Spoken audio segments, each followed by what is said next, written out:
Hey, what is up, I'm here with Ashwin Jacob. I'm super excited to get into this podcast because it's not. I look at a lot of podcasts because I'm always looking at the market, seeing what people are doing, and it's rare that I see something. I'm like, this person has a great setup. They have a great like message and brand that's unique and separates them. So I'm really excited to like hear more about like what you're doing behind the scenes, and see if you can share some tips and tricks to people in my audience. Um, so Ashwin, if people don't know you, don't know who you are, about your show, first time seeing your face, can you kind of explain real briefly like who you are, what you do, what your podcast is about, etc.? Sure. So high level overview is my name's Ashwin Jacob. I am the host of the New Hollywood podcast. We're on iTunes, Spotify, and YouTube. The general concept of the show and the logo is a coyote howling at the moon. Coyotes live in Los Angeles. They live in the city. They live in the wild. They're omnivores. That means they eat food like that's meat and like veg. They work alone. They work in packs. And that's really what you have to do to be successful. So entertainment to most people has always been defined as film, television, more recently video games. But to me, with the advent of like 2019 and social media, it's not really just about that. It's about what size screen are you operating on. And this is also a key fundamental piece of entertainment and how people consume information. So instead of going the traditional route of being on film and TV, like a lot of the clients that I represented and managed throughout my career, I decided to start off very organically building my brand across social media, leveraging the network of celebrities that I've met, and telling people that you can do something, because I come from very humble origins. My parents are first generation immigrants who worked very, very hard to create a life for me. I always wanted to be in entertainment, and I always felt that I connected better to that face on that screen. And if I made it out here and I just got a shot, it would happen. And along the way, a lot of people told me no, it wasn't realistic, had a lot of roadblocks. Also, like, I'm an Indian guy, so I stand out in almost every room I go into in entertainment, and just figuring out how to persevere and succeed. And throughout, my career, I've represented people like Terrell Owens, NFL Hall of Fame athlete, Gabby Hanna, who's a big YouTuber and Viner, Jody Steele, a viral Facebook artist sensation, and plethora of brands that we worked with the clients as well as a consultant. And more recently, I had that mission that I wanted to impact the lives of people, work with some of these startups, work with some of these brands as myself, and kind of take a page out of Diddy's handbook, which is be the person and be that face, because people don't buy from companies, they buy from people. And the podcast was an opportunity for me to take what I do as a high ticket coach and performance manager for high level individuals and entrepreneurs and get disseminated for free with the help of some of my favorite people across film, TV, entertainment, and fashion. So old Hollywood is known for secrets. New Hollywood is known for no secrets, some stories from the insiders in fashion, technology, and entertainment. That is a catchy headline. I like that. I'm really interested. Yeah. Dude. So, also we got Apple Kreider on here saying, Ashwin, what's up, dude? I know you were on his podcast recently, right? Apple's a great guy. Yeah, he's amazing. He was on your live recently as well. Yeah, I want to do it again. He's fun.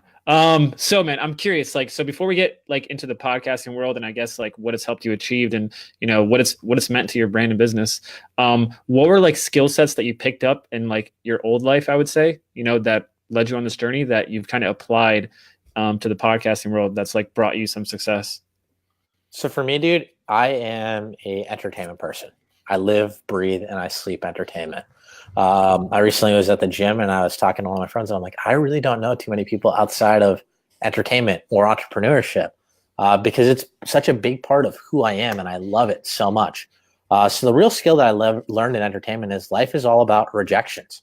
So when you're starting a podcast, it's not as easy as everybody tries to make it look, like getting the right equipment, getting the guests to be able to make it on time, because people have lives. Things pop up, things go wrong, and allotting for that, and then how to capture a successive audience and create that impact. For me in entertainment is not the highest paying industry. A lot of times you make far less than most normal jobs at the beginning of your career for that offshoot of hitting it big with that one big client. I've been very fortunate to have many successful clients that I've, earned a lot of money with, but more or less had deep lessons and been able to make major impact.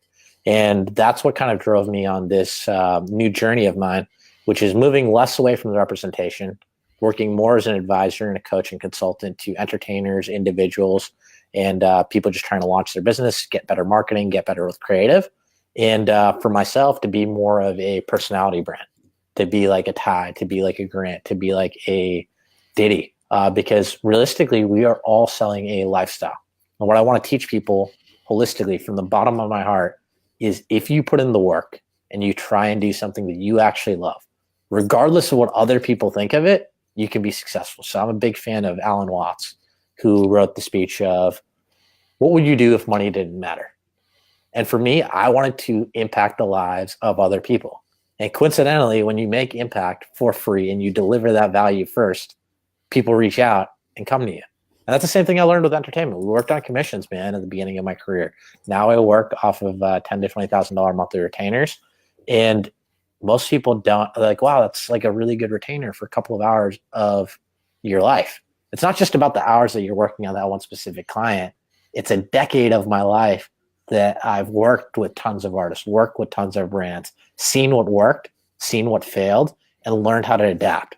And that's the big difference for me is I really want to sell people the truth of it. I just did like another podcast interview a little bit earlier. And a lot of times you see entrepreneurs and guys with podcasts talking about, look at my car, look at the house, look at the girl.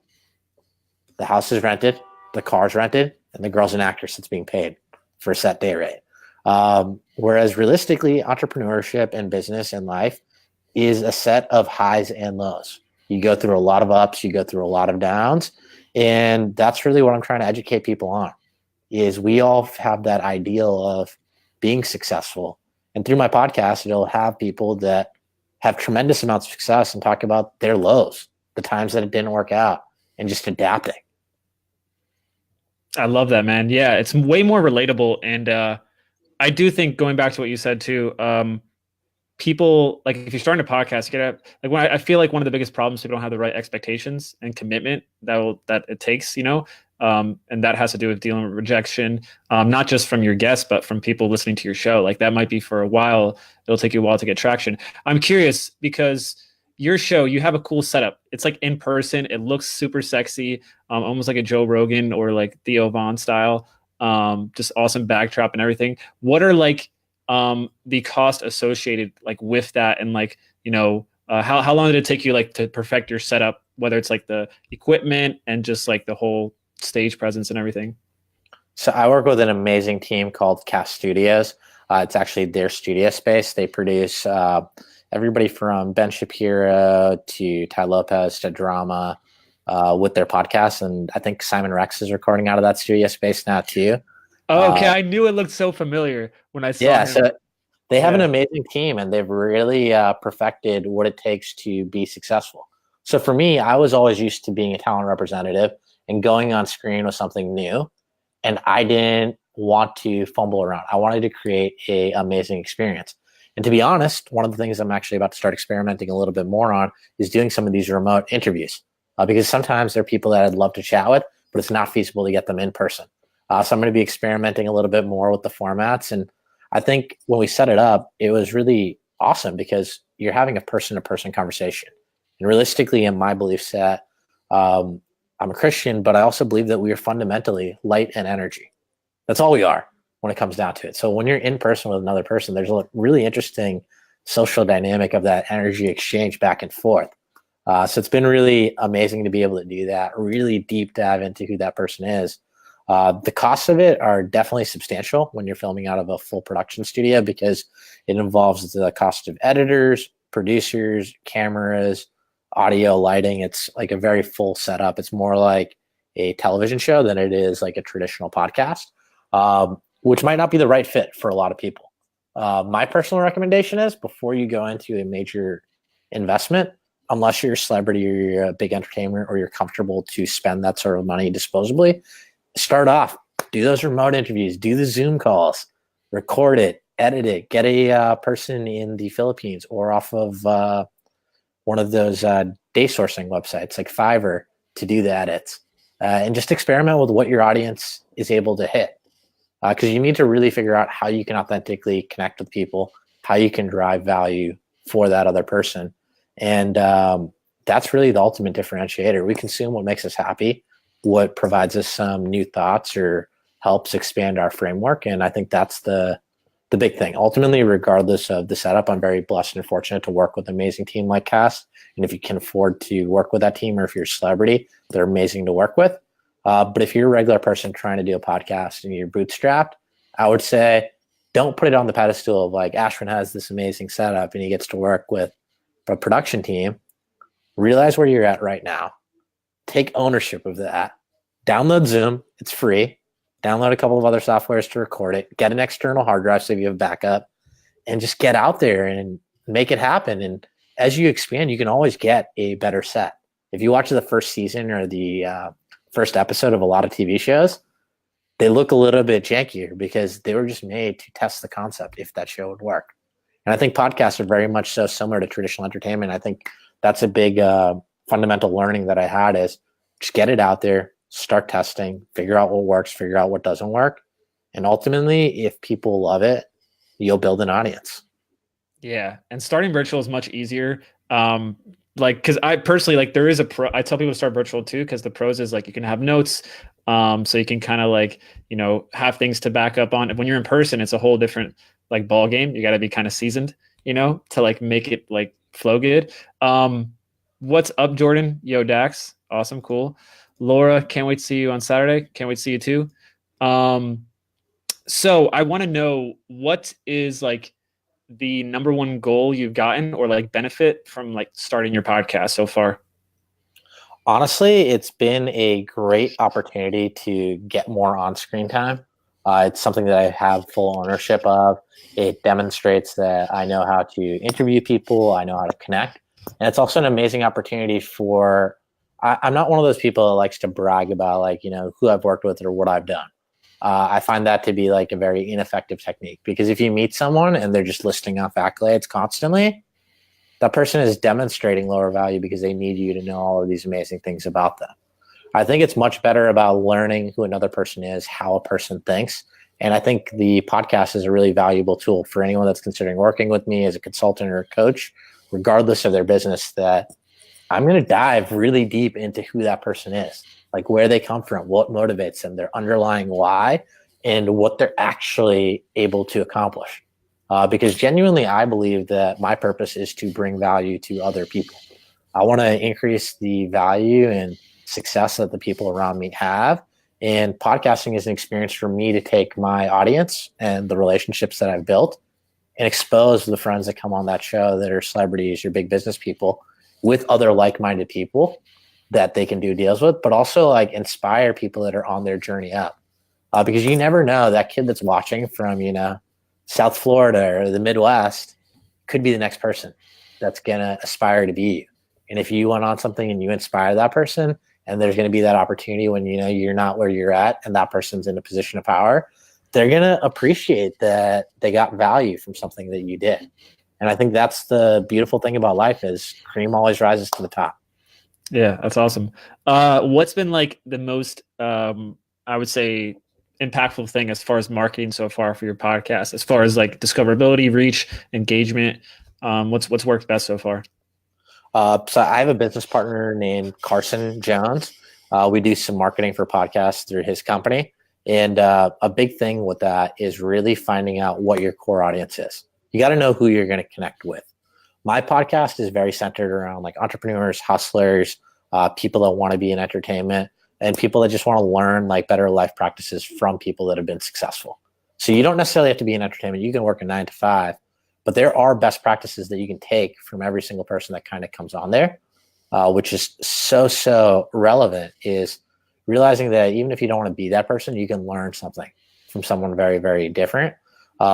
Getting a key audience, sometimes doing shout outs on other large influencer pages, and the guests that you have come on. It's very, very fundamental to create a piece of content. So for my podcast, I create little trailers, little cover art images that I send to the people that guest onto my show.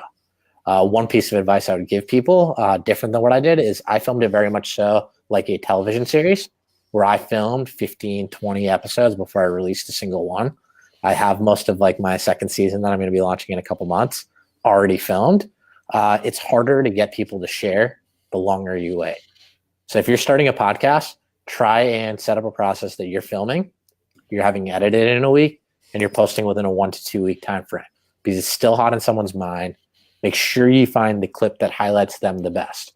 The biggest mistake that a lot of podcast hosts make is the podcast isn't about the host in a lot of cases. It's about the guest. And I'm a big fundamental believer in the more you elevate the people around you, the more they're going to elevate you. So make sure that clip is centered on them saying something insightful, them sharing a key piece of learning, and lead with it like a trailer to a movie. I view a lot of things, and I tell this to most of my business clients too, is lead with your best parts for free. Give that key insight right in that teaser that you're having that person share, because that's what's going to hook their audience to listen to the rest of the podcast.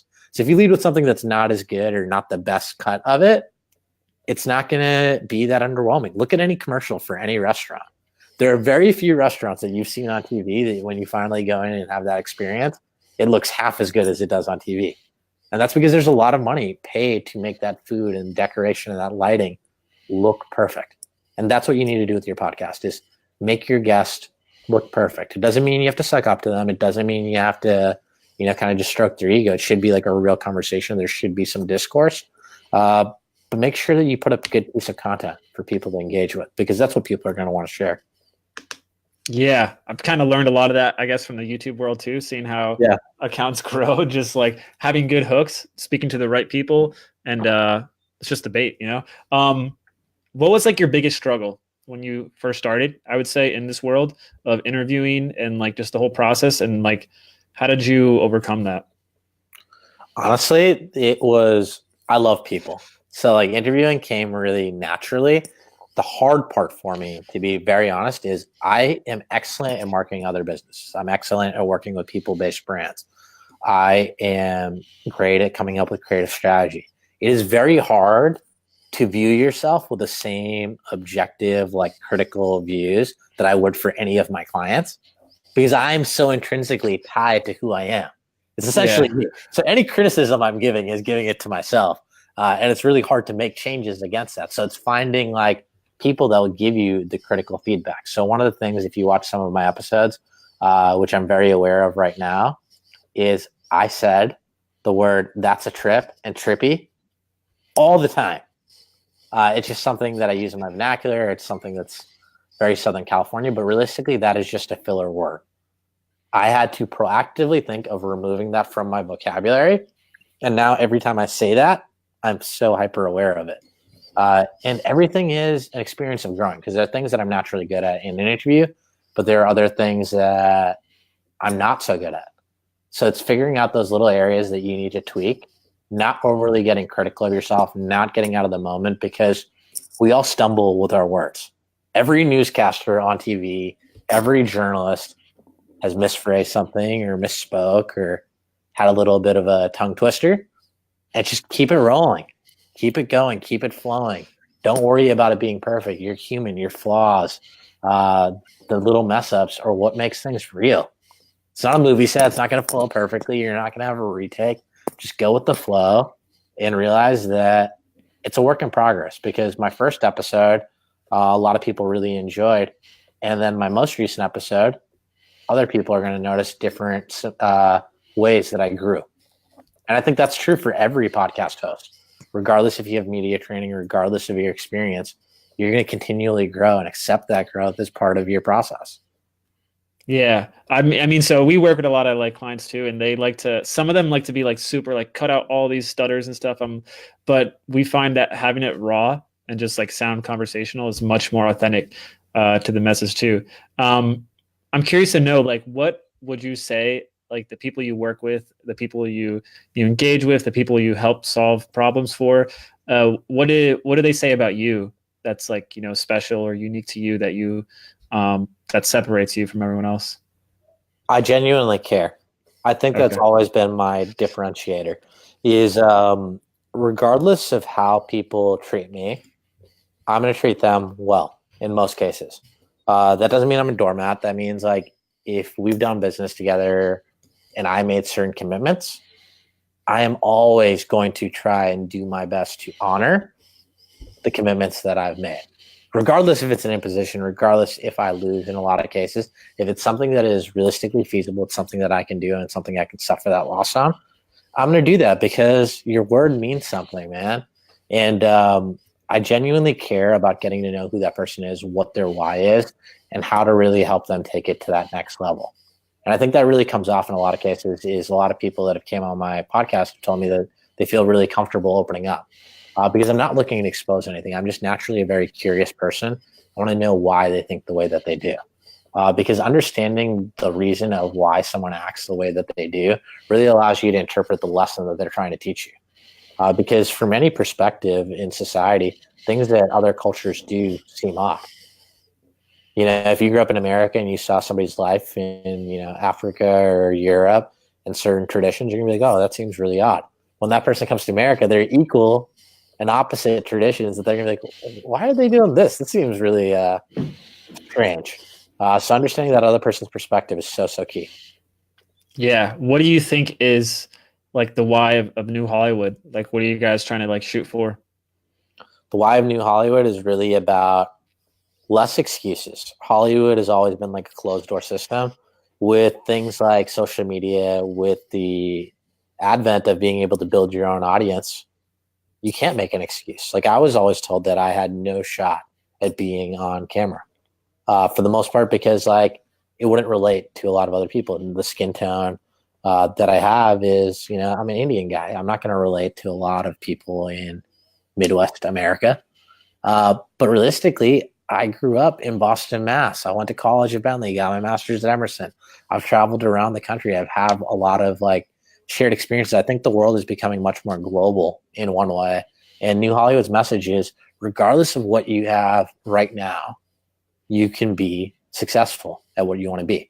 I've had everybody from Danny Morell, who's a big business person. He did $980 million worth of real estate transactions last year, just under $1 billion. And the first business that he was involved in was delivering tortillas to street vendors of other Mexican-like carts. That's not what you expect. Yeah. A kid that grew up in an environment and his occupation became selling tortillas to street vendors is going to do a business with 980 million. And I think we get so drilled down because of the way that our minds are programmed to work that we are less than, we are not worthy, that we can't accomplish the things that the next person can. And that's also true in some ways. There's some things, regardless of how hard you try, you can't. Because if I said I'm going to be an NBA player at my height and my stature, and I'm going to compete like LeBron James, there's a very, very small chance that I could crush it like LeBron James crushes it. But that doesn't mean I can't enjoy that hobby. It doesn't mean I shouldn't do it. And I think that's one of those things that comes with time, comes with experience, and really just you got to go out and experience what makes you happy. And I think that's what New Hollywood is going to provide to a lot of people is, if you want to be an actor, these are some things that some successful actors have done. Try it. See if you enjoy that lifestyle. And if you do, continue at it. Or if you want to be in business, these are some things that this person did, and then adapt it. It's not necessarily copying steps. It's adapting it to who you are as a person. Yeah. I always tell people it's like you can model like 80%, but the rest comes from discovery. It comes from just doing things and then learning from the market, feedback, engagement. And you're like, I want to try this. And then it works. And then all of a sudden you have this cool, unique thing.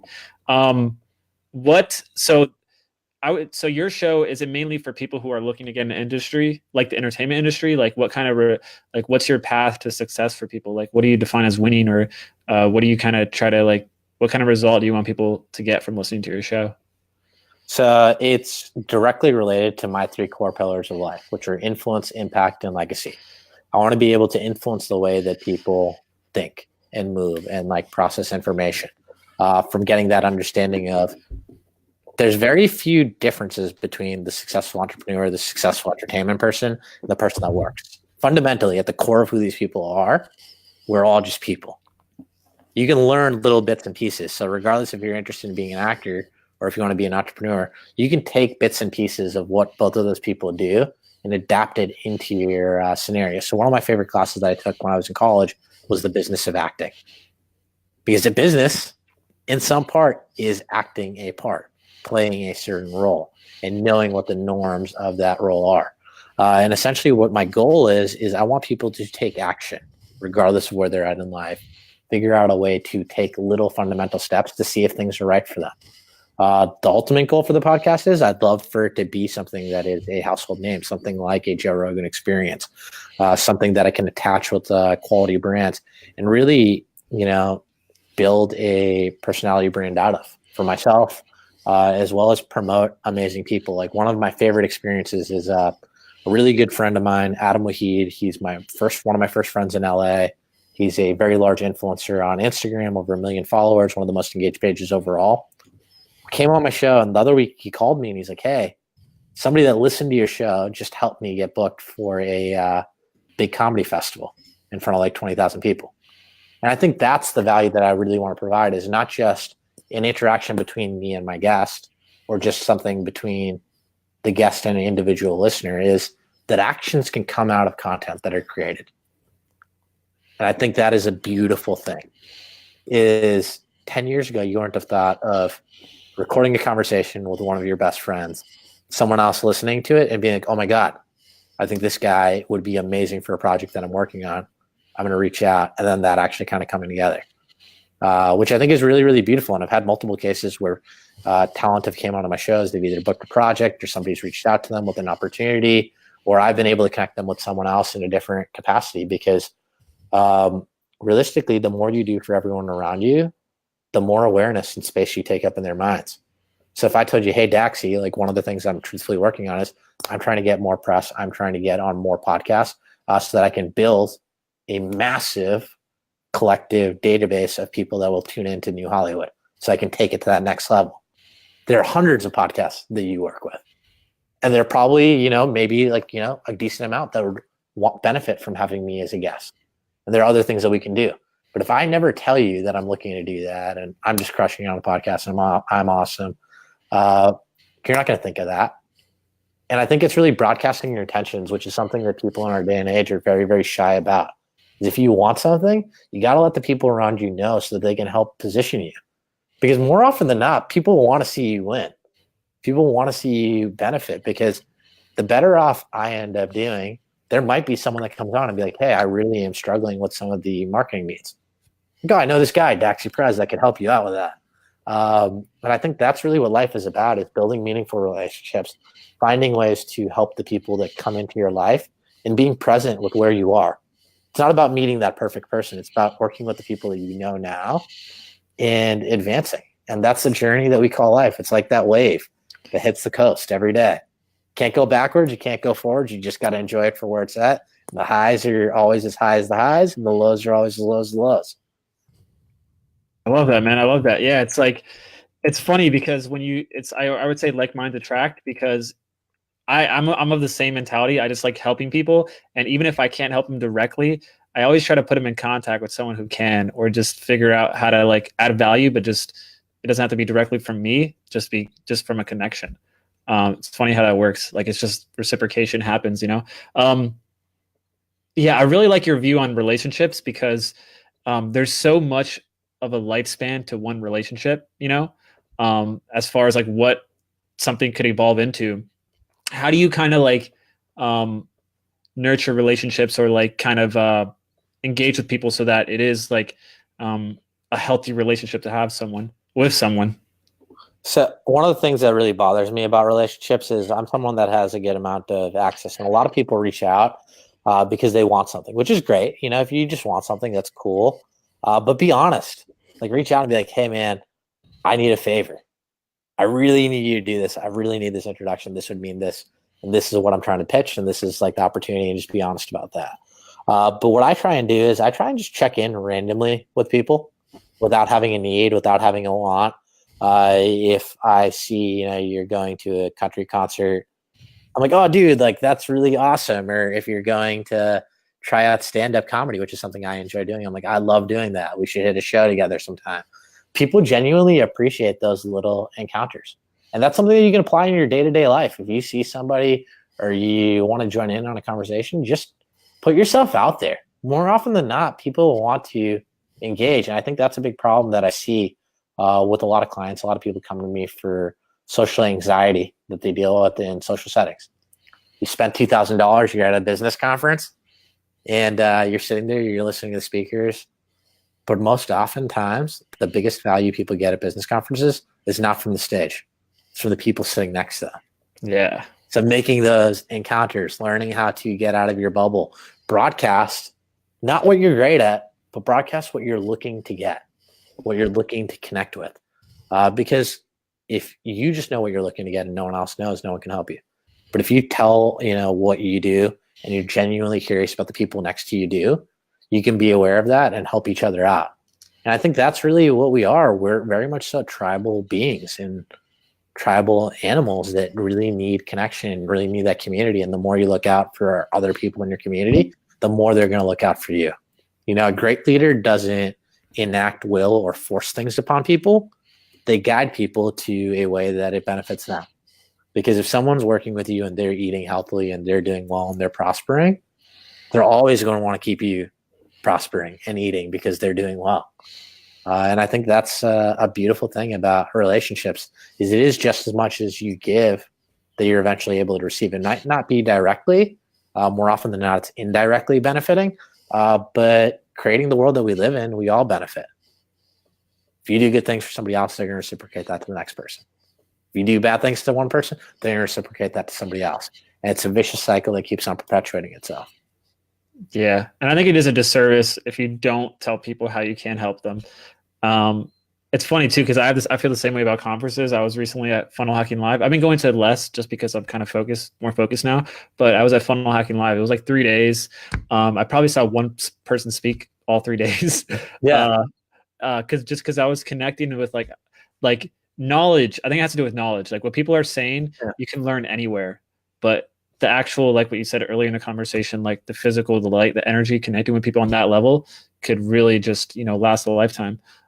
Which is like mind-boggling when you think about it. It's hard to think about like 5-10 years out, but relationships really do last that long if they're good, longer. I have some rapid fire questions if you're cool with that, just to kind of some fun questions. Let's do it, man. I'm with it. Cool.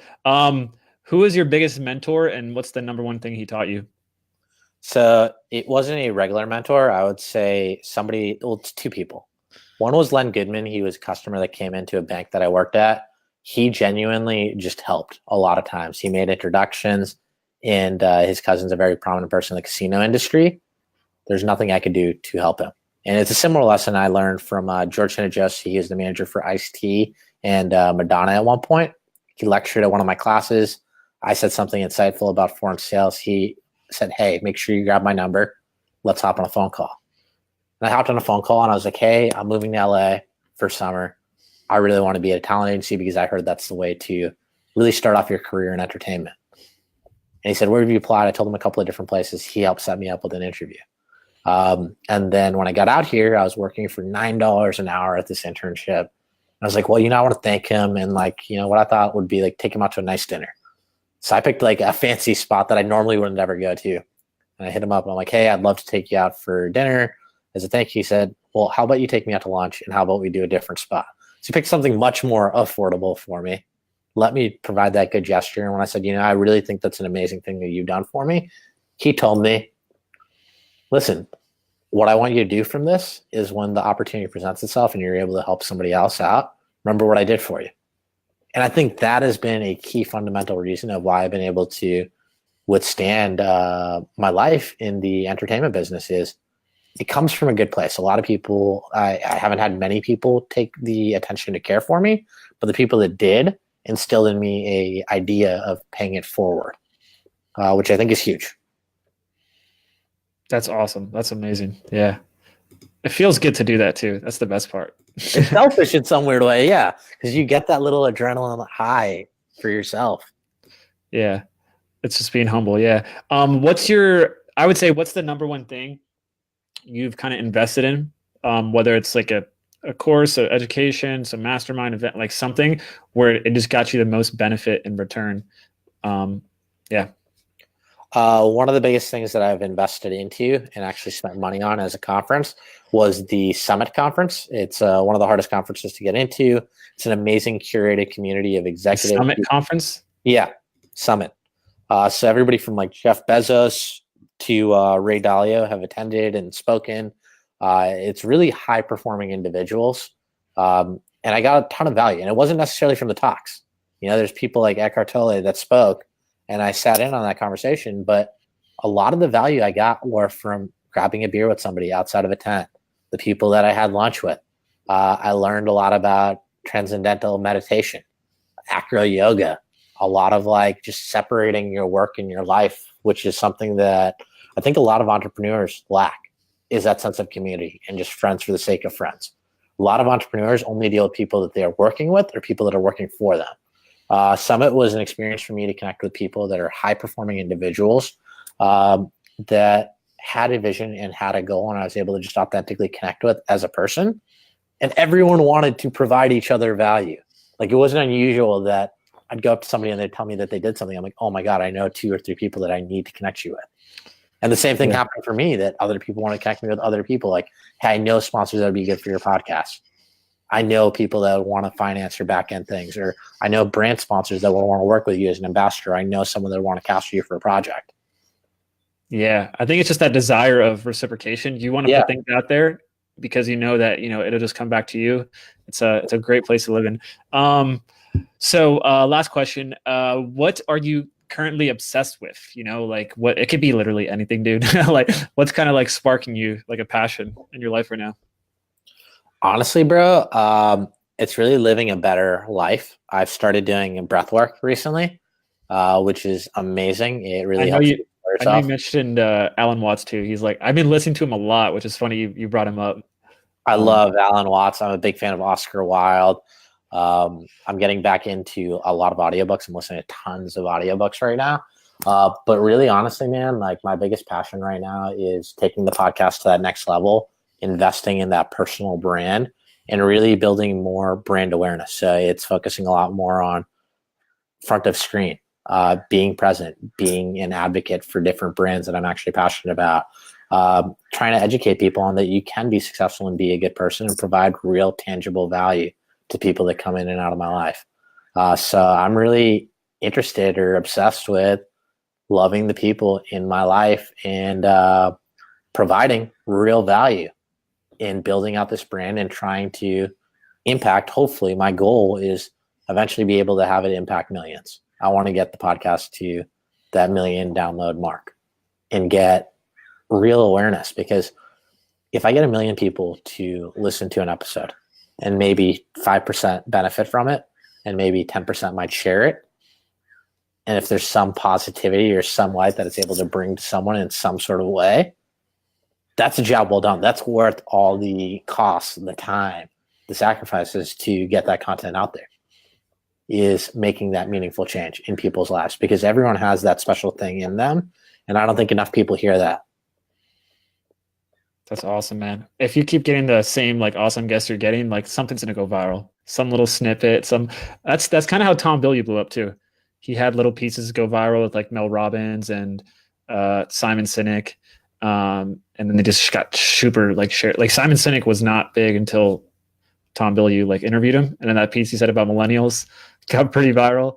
It was pretty controversial, but yeah, cool, man. Thanks so much for being on. I'm sure we're gonna catch up again sometime soon. I'd like to know more about what you have going on, and because you're a smart guy. We only just touched the surface, I guess, in the podcasting world, but you know a lot of things. So is there any last things you want to share with my audience here, like where to follow you, everything else? Yeah, so I'm on Instagram. My Instagram is at Ashwin Jacob, ASHWIN JACOB, and at New Hollywood, NEWHOLLYWOOD. If anyone wants to take a listen, it's on iTunes, Spotify, and YouTube.